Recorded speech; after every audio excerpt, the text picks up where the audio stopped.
Hello दोस्तों, welcome back to my channel Bhagirath channel. जैसे आप देख सकते हैं यहाँ पे हमारा जो कस्टमर का ऑर्डर था उसको पैकेजिंग कर रहे हैं। मैं आपको दिखाता हूँ। जो कंपास बॉक्स है इसके अंदर हम लोग पेन और किट रखने वाले हैं। मैं आपको दिखाता हूँ। इसको पहले ओपन कर लेते हैं यहाँ से। और ये जो कंपास बॉक्स है वो कैलकुलेटर वाला है। अंदर आपको कैल्सी भी मिल जाएगा। और इसको ओपन करेंगे। यहाँ पर डोम्स की जो किट है इसको अंदर रखना है। वो पेंसिल शार्पनर, इरेजर, स्केल, ये बच्चों को मतलब बहुत पसंद आता है। ये कस्टमाइज गिफ्ट पैकिंग है कस्टमर का। मैं आपको दिखा रहा हूँ अभी। इसको हम यहाँ पे जो पेंसिल, स्केल, इरेजर, शार्पनर है वो यहाँ पे रख लेंगे। और ये कैल्सी वाला जो है वो कंपास है। यहाँ आप देख सकते हो आप।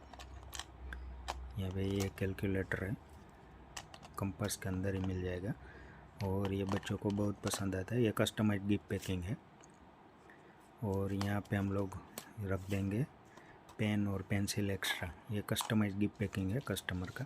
तो आपको वीडियो कैसा लगा कमेंट बॉक्स में ज़रूर बताना। ऐसे ही हमारे चैनल को सपोर्ट करते रहिए। हमारे चैनल को लाइक, शेयर और सब्सक्राइब कर दीजिए। Okay, thank you and bye bye.